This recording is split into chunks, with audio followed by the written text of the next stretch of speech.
ஆடி sale தள்ளுபடி up to 50%. Chennai Silks and Aha Oho Adi Sale. Summer holidays vandachu, நம்ம GT Holidays vandachu. GT Holidays, South India's #1 travel brand. தெரிக்கவிடும் காரம் நிறம் சுவையை தருகிறது. ஆச்சி மிளகாய் தூள் தெரிக்கவிடும் காரம் நிறம் சுவை. இன்னைக்கு சந்திரபாபு நாயுடு இடத்தில் எடப்பாடி பாஜக, பவன் கல்யாண் இடத்தில் விஜய். எடப்பாடியை முதலமைச்சராகவும் விஜயை துணை முதலமைச்சராகவும் ஆக்கலாமே என்கிற ஒரு கால்குலேஷன் இருக்கு. ஆரம்பத்தில் சனாதனத்துக்கு எதிரான கருத்துக்களை சொன்னவர், ஆரம்பத்தில் பாஜகவை எதிர்த்து பேசியவர். விஜய் எப்படி பேசுறாரு? அது போன்று இன்னைக்கு மாற்றம் ஏற்படுவதற்காக தான் பவன் கல்யாணை விஜயோட பேச வைக்கிறாங்க. பாஜகவுடைய பேச்சாளராக, பாஜகவுடைய செய்தி தொடர்பாளராக இன்னைக்கு எடப்பாடி பேசுறதை பார்க்கிறோம். அவர் நடைபெற போறாரு, இல்ல எல்லா ஊருக்கும் ஊரா போறாரு. அவரை சுத்தி மேடையில் இருப்பவர் எல்லாருமே பாஜக காரங்க. இன்னைக்கு பாஜக மேடைகளில் தான் எடப்பாடி பேசுகிறார். கண் பார்வைக்கு எட்டும் இடத்துல இருக்க போற எல்லாருமே பாஜக காரங்க. அந்த எண்ணிக்கை இப்ப நாங்க 120 இடங்களை வெற்றி பெற்று விட்டால் எங்களுக்கு எதுக்கு கூட்டணி? அந்த எண்ணிக்கையில நீங்க முதல்ல போட்டியிட முடியுமான்னு இப்ப கேள்வி. 2026 தமிழ்நாட்டில் பாஜக ஒரு பெரிய இடத்துல வரலைன்னா எப்போதும் வராதுங்கிற எண்ணம் பாஜகவுக்கு இருக்கு. ரெண்டு பேரும் சேர்ந்து பாஜக வேண்டான்னு முடிவெடுத்து இதுக்கப்புறமாவது ஒன்று சேர வாய்ப்பு இருக்கா? அதிமுக விஜயம் நம்ம குறைத்து மதிப்பிடுறீங்க.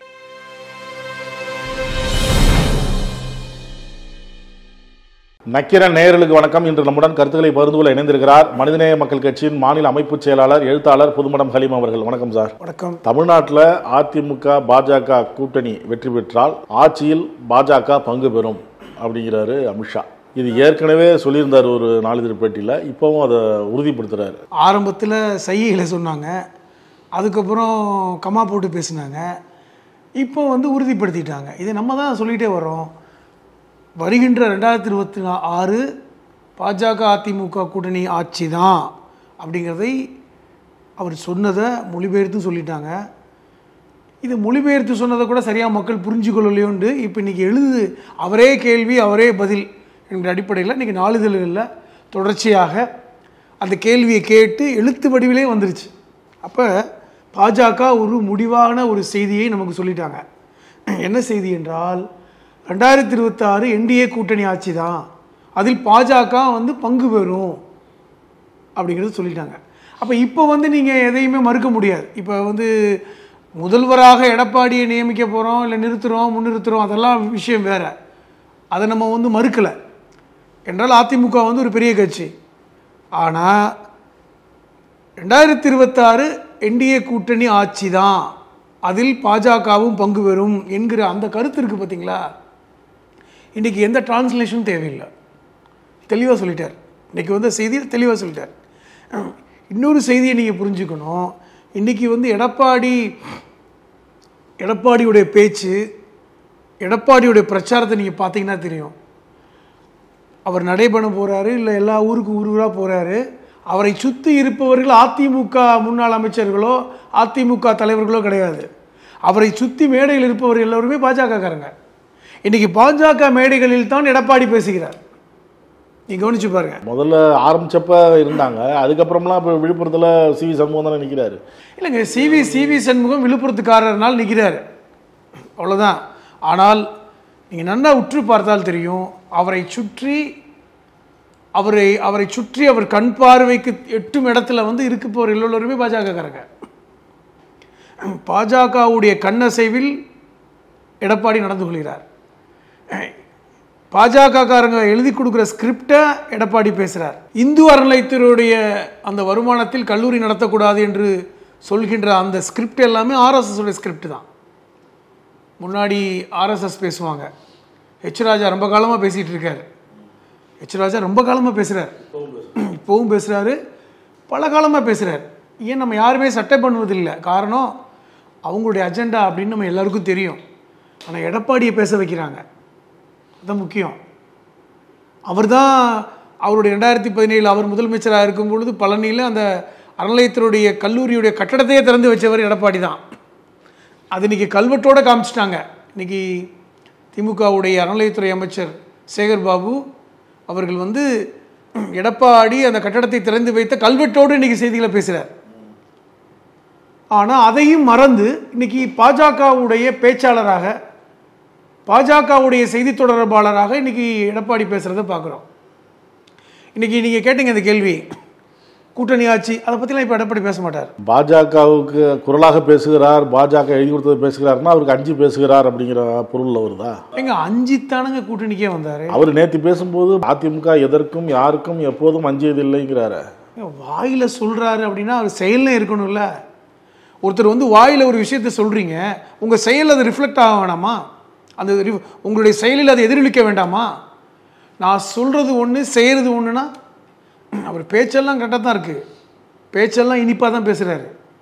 பேச்செல்லாம் ரொம்ப கொள்கை சார்ந்து தான் பேசுகிறாரு. அதிமுக பாஜக கூட்டணி வெற்றி பெற்றால் ஆட்சியில் பாஜக பங்கு பெறும்னு சொன்னார்ல அமித்ஷா. இதை பற்றி செய்தியாளர் கேட்கும்போது அதிமுக தனி பெரும்பான்மையுடன் ஆட்சி அமைக்கும் அப்படின்னு இப்போ சொல்கிறாரு.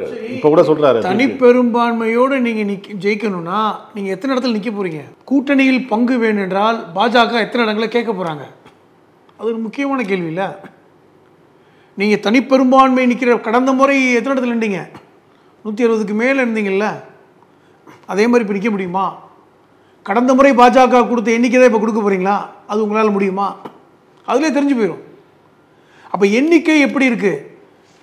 இன்றைக்கும் பாஜக தலைவர்கள் நாங்கள் 50 விழுக்காடு கேட்போன்றாங்க. எத்தனை இடங்கள் இருக்கோ 234 அதில் வந்து நாங்கள் 100 இடங்களுக்கு மேல் கேட்போன்றாங்க. எப்படி நீங்கள் உங்களுக்கு வந்து பெரும்பான்மை கிடைக்கும்? நீங்கள் வந்து பெரும்பான்மையான இடங்களிலே நிற்பீங்களான்னு தெரியலையே. உங்கள் வேட்பாளரை நிறுத்த முடியுமான்னு தெரியலையே. நீங்கள் குறைந்தபட்சம் ஒரு 160 170 இடங்களில் நீங்கள் வந்து வேட்பாளரை நிறுத்தணும். முடியுமா? மீதி இருக்கின்ற 60 70 இடங்களுக்குள் தான் நீங்கள் வந்து மற்றவங்களுக்கு பிரித்து கொடுப்பீங்க. பாஜக அவ்வளோ கேட்கும், பாட்டாளி மக்கள் கட்சி வந்துச்சுன்னா அது எவ்வளோ கேட்கும், மற்ற சிறு கட்சிகள். பாஜக ஏற்கனவே என்ன சொல்லியிருக்காங்க? எங்களுக்கு கொடுத்துருங்க, நாங்கள் எங்களோட சேர்றவங்களுக்கு கொடுத்துக்கணும்னு சொல்லியிருக்காங்க. ஓபிஎஸ்க்கு டிடிவிக்கெல்லாம் நாங்கள் கொடுத்துக்குறோன்றாங்க. உங்கள் பக்கம் மட்டும் வச்சுக்கன்றாங்க. பாஜக முழுக்க கூட்டணி ஆட்சிங்கிற அந்த கணக்கோடு தான் இன்றைக்கி கூட்டணி வச்சுருக்காங்க அதிமுகவோட. வெறுமனே வந்து என்டிஏ கூட்டணி இங்கே இப்போ வந்து தேர்தலை சந்திக்கலை. தமிழ்நாட்டில் கூட்டணி ஆட்சிக்கு என்ன இலக்கோ, என்ன இலக்கணமோ, எவ்வளோ இடத்துல நிற்கணுமோ அந்த கணக்கோடு தான் இன்றைக்கி பாஜக இன்றைக்கி வந்து அதிமுகவோட பேச்சுவார்த்தை நடத்துது. வெளிப்படையாக அமித்ஷா சொல்லிட்டாரு, கூட்டணி ஆட்சி தான். அடுத்து நீ மற்ற கட்சிகளையும் அப்படி தான் அழைக்கிறாங்க. நீங்கள் வந்தால் உங்களுக்கு ஆட்சியில் பங்கு அப்படிங்கிற இடத்துக்கு நகர்றாங்க. பாஜக மட்டும் இல்லை, எந்தெந்த கூட்டணி கட்சி வருதோ எல்லாமே. தமிழ்நாட்டில் இது வரைக்கும் கூட்டணி ஆட்சி நடந்திருக்கா? இல்லை. தமிழ்நாட்டில் சொல்லப்போனால் பெரும்பான்மை இலக்கை அடையாமல் கூட கூட்டணி ஆட்சி நடக்கலை. கலைஞர் அவர்கள் காலத்தில் மெஜாரிட்டியாக இல்லை, வெளியே இருந்து ஆதரவு தெரிவித்தாங்க பாட்டாளி மக்கள் கட்சிலாம். அப்பொழுது கூட கூட்டணி ஆட்சி கிடையாது. இப்போ நம்ம பேசுகிறோம், அது வேறு விஷயம். அப்போ தமிழ்நாட்டில் கூட்டணி ஆட்சிக்கான தேவையும் இல்லை, அது போன்ற ஒரு வேண்டுகோளும் எப்பொழுதும் வைக்கல. இப்போது ஏன் வைக்கிறாங்க? அதிமுகவை வந்து உடைக்கணும் தான் அந்த கோரிக்கையே வருது. இப்போ அதிமுகவை உடைக்க வேண்டும் என்று பாஜக உள்ளே வந்து என்ன செய்கிறாங்கன்னா கூட்டணி ஆட்சி தான். இன்றைக்கி வந்து எடப்பாடி அதுக்கு பதில் சொல்ல முடியாது. முக்கியமானது என்னென்னா, நீங்கள் சொல்கிறீங்களா எடப்பாடி நாங்கள் மெஜாரிட்டியாக ஜெயிச்சதுக்கப்புறம் எதுக்கு கூட்டணின்னு கேட்குறாருல. அந்த எண்ணிக்கை இப்போ நாங்கள் 120 இடங்களில் வெற்றி பெற்று விட்டால் எங்களுக்கு எதுக்கு கூட்டணி ஆட்சி? நாங்கள் ஒரு தனிப்பெரும்பான்மையாக ஒரு சிங்கிள் பார்ட்டியாக ஜெயிச்சிடணும்னு நினைக்கிறார்ல. அந்த எண்ணிக்கையில் நீங்கள் முதல்ல போட்டியிட முடியுமான்னு தான் இப்போ கேள்வி.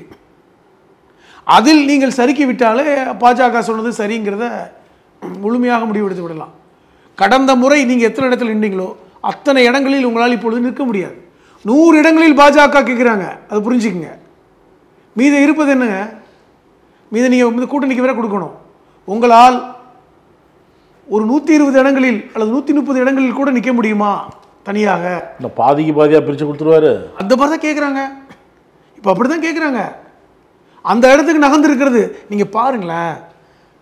பேச்சுவார்த்தை நடத்தினாங்க, டெல்லிக்கு போய் பார்த்துட்டு வந்தார். டெல்லியில் போயிட்டு பார்த்துட்டு வந்தோடனே வீராப்பா தான் பேசினார். வந்துட்டு நாங்கள் பாஜகவை வந்து எங்கள் கூட்டணிக்குள்ள தான் சேர்த்துக்கிற மாதிரி கொண்டு வந்தாங்க. அமித்ஷா அவர்கள் வந்து நாங்கள் கூட்டணி அறிவிக்கும் பொழுது என்டிஏ கூட்டணின்னு சொல்லிட்டாரு. அதுக்கு விளக்க உரை எல்லாமே கொடுத்தாங்க, பொழிப்புரை எல்லாம் கொடுத்தாரு. கொஞ்சம் கொஞ்சமாக நகர்ந்து இது பாஜக ஆட்சி தான் சொன்னாங்க. இப்பொழுது இறுதியாக அது என்டிஏ கூட்டணி ஆட்சி, அமைச்சரவையில் பங்குங்கிற இடத்துக்கு நகர்ந்துட்டாங்க. இன்னும் கொஞ்ச நாள் போச்சுன்னா எப்படி இருக்குன்னே தெரியல. முதலமைச்சர் துணை முதலமைச்சராக பாஜக காரங்களுக்கு கொடுக்கணும்பாங்க. இது கொஞ்சம் கொஞ்சமாக நகர்ந்து கொண்டு இருக்கிறது. இன்னும் ஒரு வருடம் கூட இல்லை. நீங்கள் இந்த நகர்வை எடப்பாடி எப்படி சமாளிக்க போகிறார்? அதான் முக்கியமானது. இப்போ இன்றைக்கி ரொம்ப தெளிவான ஸ்டேட்மெண்ட் வந்து விட்டது. அமித்ஷாவிடமிருந்து. சொன்னார்ல எடப்பாடி, இவங்க சொல்கிறதெல்லாம் நான் ஏற்றுக்க மாட்டேன், பாஜக இருக்கின்ற தலைவர்கள் சொல்வதெல்லாம் கேட்க மாட்டேன், அமித்ஷா என்ன சொன்னார் அதான் முக்கியம், அமித்ஷா சொல்வது தான் இறுதியானது சொன்னாரா? இப்போது தமிழ்நாட்டுடைய பாஜக மாநில தலைவரும் இதை தான் சொன்னார், அமித்ஷா சொல்கிறது தான் எல்லா தலைவர்களும் சொன்னாங்க, அதை ஏற்றுக்கோன்னு. இன்றைக்கி அமித்ஷா சொல்லிட்டாரா? எழுத்துப்பூர்வமாக சொல்லியாச்சா? பேச்சை விடுங்க, பேச்சு கூட நான் தெரியாமல் பேசிட்டோம், டிரான்ஸ்லேஷன் தப்புன்னு சொல்லலாம். முன்னணி பத்திரிகைகள் இன்று கேள்வி பதிலே வந்து விட்டது, நாங்கள் பாஜக கூட்டணி ஆட்சி, அதில் பாஜக அமைச்சரவையில் பங்கு பெறும். அப்போ தெளிவாகிவிட்டது. இப்போ என்ன சொல்ல போகிறார் எடப்பாடி? அதே பேட்டியில் அமித்ஷாட்ட தாவேகா உட்பட பாமக சிறிய கட்சிகள்லாம் கூட்டணியில் இணையுமா அப்படின்னு கேட்குறாங்க. அதுக்கு அவர் வந்து எல்லாத்தையும் ஓரணியில் திரட்டுறதுக்கு முயற்சிகள் நடந்து கொண்டு இருக்கிறது. எப்படின்னா 2026 முடியவில்லை என்றால் எப்பொழுதும் முடியாதுங்கிற அந்த எண்ணத்திற்கு பாஜக வந்து விட்டது. இப்போ பாருங்களேன், 2026க்கு அப்புறம் பிரதமர் மோடி பிரதமராக இருப்பாராங்கிற பேச்சு இங்கே நடந்துகிட்டு இருக்கு. 75 வயசில் அவர் பதவி விலகணும்னு சொல்லிட்டு RSSனுடைய கழக குரல் எழும்பி விட்டது. 2014 பாஜக ஆட்சிக்கு வரும்பொழுதே அத்வானி தான் பிரதமராக வருவார் என்று சொல்லும் பொழுது இல்லை அவருக்கு 75 வயசு ஆயிடுச்சுன்னு சொல்லி கொடுக்கல, முரளி மனோகர் ஜோஷி கொடுக்கல. இவர்களெல்லாம் பாஜக ஆட்சிக்கு வருவதற்கு காரணமாக இருந்தவர்கள், ரத யாத்திரை செய்தவர்கள், பாபர் மசூதியை இடிப்பதற்கு காரணமாக இருந்தவர்கள். அதுதான் அவர்களுக்கு அங்கே வட இந்தியாவில் பெரிய அளவில் அரசியல் செல்வாக்கு ஏற்பட்டது. கர்நாடகாவில் எடியூரப்பா அவர் ஒரு செல்வாக்கான தலைவர், அவர் தான் முதல்வராக வந்திருக்க வேண்டும் கடந்த முறை முழுமையாக. அவரை தூக்குனீங்க, காரணம் 75 வயசு ஆச்சுன்னு சொன்னீங்க. இன்றைக்கி மோடிக்கு 75 வயசு ஆயிடுச்சு செப்டம்பர் 17ஓட. 75 வயதில் பாஜகவிலும் RSSலும் தலைவர்கள் மற்ற இளைஞர்களுக்கு வழிவிட வேண்டும் என்கிற ஒரு கொள்கை முடிவு இருக்கிறது. இன்றைக்கி இருக்கின்ற RSS உடைய தலைவர் மோகன் பகவத்துக்கும் 75 வயசு ஆகுது, அவரும் நான் வெளியே போயிடுவேன்றாரு. அப்போ இந்த ஒரு சூழலில் 2026 பிரதமர் மோடியுடைய அந்த அந்த அந்த இருப்பு வந்து இல்லாமல் போயிடும், மோடியோட பிம்பம் கலைஞ்சிடும். 2026 தமிழ்நாட்டில் பாஜக வந்து ஒரு பெரிய இடத்துல வரலைன்னா இது எப்போதும் வராதுங்கிற எண்ணம் பாஜகவுக்கு இருக்குது. பாஜக தமிழ்நாட்டில் நன்றபடியாக கால் ஊன்றி விட்டால் மட்டும்தான் அது முழுமையாக இந்தியாவில் கால் ஊன்றியதாக அவர்கள் எடுத்துக்கொள்கிறார்கள். ஏன்னா தென்னிந்தியாவில் குறிப்பாக தென்னகத்தில் தமிழ்நாட்டில் கால் ஊன்றினால் மட்டும்தான் பாஜக வந்து முழுமையாக அகில இந்திய அளவில் வளர்ச்சி அடைந்துங்கிற எண்ணம் இருக்குது. அப்போ 2026 அவங்க சாதாரணமாக எடுத்துக்கல. திமுகவை எதிர்க்கின்ற அத்தனை பேரையும் சேர்க்கணும்னு நினைக்கிறாங்க, அதில் தான் தாவேகாவை சேர்க்கணும்னு நினைக்கிறாங்க. ஆனால் தாவேகாவுடைய தலைவர் விஜய் ஏற்கனவே அறிவிச்சிட்டார், ஆனாலும் அந்த நம்பிக்கை நமக்கு யாருக்கும் வரல. ஏன்னா எப்படி வேணாலும் மாறலாம். ஏன்னா அவரே வந்து சிறுபான்மை வாக்குகளை பிரிப்பதற்காக கொண்டு வரப்பட்டவருங்கிற கருத்து பேசிட்டு இருக்காங்க. இதில் ஒரு சின்ன சந்தேகம். இப்போ வந்து நீங்கள் சொன்ன மாதிரி தாவேகா வந்து பாஜக கூட போக மாட்டேன், திமுக கூட போக மாட்டேன், தனிச்சு தான் தாவேகா தலைமையில் தான் கூட்டணி அப்படின்னு சொல்கிறாரு. இப்போ இந்த பக்கம் எடப்பாடி பழனிசாமி அமித்ஷா சொன்னாலும் அதுக்கப்புறம் திருப்பி வந்து அதிமுக தனிப்பெரும்பான்மையுடன் ஆட்சி அமைக்கும்னு சொல்கிறாரு. இப்போ ரெண்டு பேரும் சேர்ந்து பாஜக வேண்டான்னு முடிவெடுத்து இதுக்கப்புறமாவது ஒன்று சேர வாய்ப்பு இருக்கா அதிமுக விஜயம்? அதாவது அந்த அளவுக்கு வந்து நீங்கள் பாஜகவை வந்து ரொம்ப குறைத்து மதிப்பிடுறீங்க. இல்லை, அவங்க வந்து இப்போ உள்ளே வந்துட்டா எடப்பாடிக்கு நெருக்கம். இப்போ அன்வர் ராஜா போன்றவர்கள் பேட்டி கொடுத்தாங்கல்ல, வெற்றிக்காக தான் நாங்கள் கூட்டணி வைக்கிறோம், தேர்தலுக்கு வெற்றிக்காக தான், கொள்கைங்கிறது வேறு, தேர்தல் நேரத்தில் வெற்றி ஒன்று இலக்கை வச்சு தான் கூட்டணி வைக்கிறது, தமிழ்நாட்டில் பாஜக கால் ஊன்ற முடியாது, அதோட மட்டுமில்ல அதிமுக தலைமையில் தான் ஆட்சி அமையும் அப்படின்னு அண்மையில் பேட்டி கொடுத்தார். இப்போ அதே போல் வலியுறுத்தல் எடப்பாடிக்கு மூத்த தலைவர்கள் சொல்லலாம், வலியுறுத்தலாம் பாஜக வேண்டான்னு சொல்லி. எப்படி பார்க்குறாங்கன்னா, ஆந்திராவில் வந்து இந்த ஃபார்முலாவை அப்ளை பண்ணாங்க, நல்லா புரிஞ்சுக்கோங்க. அதாவது சந்திரபாபு நாயுடு ஒரு செல்வாக்கான தலைவராக இருந்தார், அவரை கொண்டு வந்த அவரையே வச்சுக்கிட்டு அவரும் பாஜகவை மட்டும் போட்டிட்டு இருந்தால் ஆட்சியை பிடித்திருக்கும் ஒரு வாய்ப்பு குறைவாக இருந்திருக்குமோங்கிற எண்ணம் பாஜகவுக்கு இருக்குது. ஏனென்றால் பவன் கல்யாணுக்கு ஒரு 5 விழுக்காடு வாக்குகள் கிடைச்சிச்சு, அதுதான் வெற்றியை தீர்மானிக்கின்ற வாக்குகளாக இருந்தன. அந்த ஃபார்முலாவை தான் தமிழ்நாட்டுக்கு அப்ளை பண்ண முயற்சி பண்ணுறாங்க. நான் தெளிவாக சொல்கிறேன், தேர்தல் வெற்றிக்கு அப்புறம் பவன் கல்யாணம் வேண்டியில நானே போயிட்டு இல்லை அதுதான் சொல்கிறேன். இப்போ எப்படி முடிவு பண்ணுறாங்கன்னா, இதெல்லாம் முடிவு பண்ணுவது பாஜக. அங்கே ஆந்திராவில் முடிவு பண்ணது பாஜக, சந்திரபாபு நாயுடு இல்லை. அடிப்படையில் சந்திரபாபு நாயுடுக்கு பவன் கல்யாணம் சேர்க்க விருப்பம் இல்லை, பவன் கல்யாணுக்கு துணை முதல்வராக கொடுக்க விருப்பம் இல்லை, அவர் தான் மட்டும் தான் நிற்க நினைச்சார். ஆனால் சூழல் என்ன, பாஜகவை சேர்க்க வேண்டிய கட்டாயம் நின்றாங்க. ஆனால் பவன் கல்யாண பாருங்க தேவையில்லாமல் சேர்த்து அவருக்கு துணை முதல்வர் கொடுத்தாங்க. இந்த ஃபார்முலாவை தமிழ்நாடுக்கு அப்ளை பண்ணி பார்க்குறாங்க. இன்னைக்கு சந்திரபாபு நாயுடு இடத்தில் எடப்பாடி பாஜக, பவன் கல்யாண் இடத்தில் விஜய். எடப்பாடியை முதலமைச்சராகவும் விஜயை துணை முதலமைச்சராகவும் ஆக்கலாமே என்கிற ஒரு கால்குலேஷன் இருக்கு. விஜய்க்கு ஒரு 5-8 விழுக்காடு வாக்கு கிடைக்கும்னு எதிர்பார்க்குறாங்க, குறைந்தது. அப்போ அந்த 8 விழுக்காடு வாக்கு என்பது ஒரு வெற்றியை தீர்மானிக்கின்ற வாக்குகளாக இருக்கும். அப்போ பாஜக வந்து மந்திரி சபையில் பங்கு பெறலாம் அல்லது பெறாமல் இருக்கலாம், அது வேற விஷயம். ஆனால் இந்த ஆட்சியை தீர்மானிக்கின்ற சக்தியாக நம்ம இருக்கணும்னு நினைக்கிறாங்க. இன்னைக்கு பாருங்க ஆந்திராவில் இல்லை, அவர் அதிமுக பாஜக கூட்டணி ஆட்சிக்கு வரும்னு நினைக்கிறாரா இல்லை திமுக வீழ்த்தணும்னு நினைக்கிறாரா? யாரு? அமித்ஷா. அமித்ஷாவுக்கு ஃபர்ஸ்ட் இலக்கு வந்து திமுகவை வீழ்த்தணும். ஏன்னா இந்திய அளவில் பாஜகவிற்கு இவ்வளவு எதிர்ப்பான ஒரு கட்சி எங்கேயுமே கிடையாது. இவ்வளவு வந்து டஃப் ஃபைட் கொடுக்குற கட்சி இந்தியாவில் எதுவுமே கிடையாது. சனாதனத்தை ஆணித்தரமாக எதிர்க்கின்ற கட்சி திமுக. ஆர்எஸ்எஸ்ஐ முழுமையாக தூக்கி எறிய வேண்டும் என்று நினைக்கின்ற கட்சி திமுக. அது அவர்களுக்கு அடிப்படையிலே திமுக வந்து ஒரு அலர்ஜி. இரண்டாவது, தமிழ்நாட்டில் கால் ஊன்ற வேண்டும் என்றால் அவர்கள் தனியாக நின்று ஜெயிக்க முடியாது, எந்த காலத்திலையும் தனியாக நின்று ஜெயிக்க முடியாது. அதே சந்திரபாபு நாயுடோட சேர்ந்த ஃபார்முலாவை தமிழ்நாட்டுக்கு சேர்வதற்கு இன்னைக்கு விஜய் ஒத்துழைப்பு கொடுக்கணும். இப்போ இதே பவன் கல்யாண் ஆரம்பத்தில் சனாதனத்தை எதிர்த்தவர், நல்லா நீங்கள் புரிஞ்சுக்கணும். ஆரம்பத்தில் சனாதனத்துக்கு எதிரான கருத்துக்களை சொன்னவர், ஆரம்பத்தில் பாஜகவை எதிர்த்து பேசியவர். விஜய் எப்படி பேசுறாரு? அதுபோன்று இன்னைக்கு மாற்றம் ஏற்படுவதற்காக தான் வந்து பவன் கல்யாணை விஜயோட பேச வைக்கிறாங்க. பவன் கல்யாணும் விஜயும் ஒன்றா வந்து கராத்தே கற்றுக்கிட்டது, அவர்களுக்குள்ள நட்பு, இதெல்லாம் இன்னைக்கு பேசப்படுது. வாய்ப்பு இருக்கிறது. ஆந்திராவுடைய ஃபார்முலா தான் அப்படின்னா இந்த 3 பேரும் ஒன்றா சேர்ந்துருவாங்க. அது தேர்தலுக்கு 6 மாதத்துக்கு முன்பு சேர்ந்தால் போதும். அப்படித்தான் அங்கே நடந்துச்சு. தனியாக நின்று பவன் கல்யாண் தோற்று போனாருங்க. இப்போ விஜயும் தனியாக நின்றா தோற்று போயிடுவாங்க. அதைத்தான் சொல்கிறாங்க. இதே நீங்கள் தனியாக நின்று தோற்று போவதை விட நம்ம 3 பேரும் சேர்ந்தால் விஜய்க்கு துணை முதல்வராக கொடுக்க ஏன் தயங்க மாட்டாங்க? அவர்களுக்கு என்ன நஷ்டம் இருக்கு? அப்போ பாஜக ஆட்சியில் பங்கு இருக்கும். அவர்கள் தானே ஆட்சியே. இன்னைக்கு ஆந்திராவில் அவர்கள் தான் ஆட்சி. ஆனால் மத்தியில் வந்து சந்திரபாபு நாயுடைய அந்த தயவு இருக்கிறதுனால அவங்க அடக்கி வாசிக்கிறாங்க. அவருடைய எம்பியோட தயவு இருக்குங்கிறதுனால. அதே ஃபார்முலா இப்போ இங்கே அப்படி இல்லை.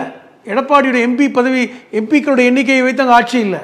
இங்கு வந்து அவர்கள் ஆட்சியை பிடித்து விட்டால் அமித்ஷா சொல்கிறது தானங்க எல்லாமே. அமித்ஷா என்ன சொல்கிறாரோ அதுதான். ஒருவேளை பாஜகவுக்கு மந்திரி சபையில் இடம் கொடுக்கலாம், துணை முதல்வராக விஜயை கொண்டு வரலாம், இப்படி பல்வேறு கணக்குகள் இருக்குன்னு. ஆனால் இந்த எந்த கணக்குமே தமிழ்நாட்டில் செல்லுபடியாகாது. அதை நீங்கள் புரிஞ்சுக்கணும். ஆந்திரா மண் மாதிரி தமிழ்நாடு மண்ணை பார்க்குறாங்க. அப்படி இல்லை, இந்த மண் வேற. அதுக்கு விஜய் ஒத்துக்கணும், அதை ஒப்புக்கொள்ள வேண்டும். இல்லை என்றால் அது தோல்வியில் முடிஞ்சிடும்னு அமித்ஷா நினைக்கிறார். இவ்வளவு கஷ்டப்பட்டு தோல்வியில் முடிஞ்சிடும். 2026 அதிமுக பாஜக கூட்டணி வெற்றி பெறவில்லை என்றால் பெரிய நஷ்டம் ஏற்படும். அதிமுகவுக்கு பெரிய நஷ்டம். இனி எந்திரிக்கிறது ரொம்ப சிரமமாக போயிடும். ஆகவே தான் இதுதான் கணக்கு. இன்னைக்கு தெளிவாக இதெல்லாம் பேசியிருப்பாங்க. தெளிவாக கூட்டணி ஆட்சி தான். இன்னைக்கு வேணா பாருங்க, இனி வந்து எடப்பாடி வாயை திறக்க மாட்டார். கூட்டணி ஆட்சி பற்றிலாம் வாய் திறக்க மாட்டார். அது அப்புறம் பார்த்துக்கலாம் பாரு. ஏனென்றால் அவர் அதிமுகவுடைய ஊதுகுழலாக அவர் எப்பொழுதோ மாறிவிட்டார். இன்னைக்கு அதிமுக உடைய பிரச்சாரம், எடப்பாடியோட பிரச்சாரம் எல்லாமே பாஜகவுடைய பிரச்சாரம் மாதிரி தான் போயிட்டு இருக்கு. நக்கீரன் டிவிக்கு சப்ஸ்கிரைப் செய்யுங்கள். உங்கள் ஆதரவே எங்கள் பலம். ஆசிரியர்களுக்கு நண்பனாகவும் மாணவர்களுக்கு ஆசானாகவும் திகழும் தேர்வு வழிகாட்டி. ஒவ்வொரு பாடத்திற்கும் அனுபவமிக்க ஆசிரியர்களின் துல்லியமான தெளிவான விடைகள். CNC இருக்கு, தேர்வு பயம் எதற்கு? இது தீரன் பப்ளிஷிங் ஹவுஸ் விற்பனை வெளியீடு.